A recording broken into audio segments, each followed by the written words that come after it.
Datang iblis, Ayub, untuk aja menyembah Allah lain.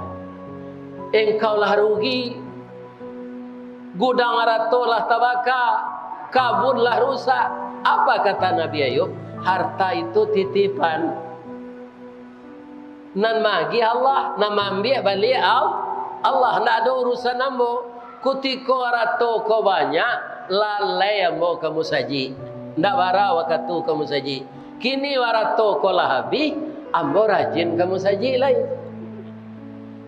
Habis itu jawab Nabi Ayub, tak parangah si iblis.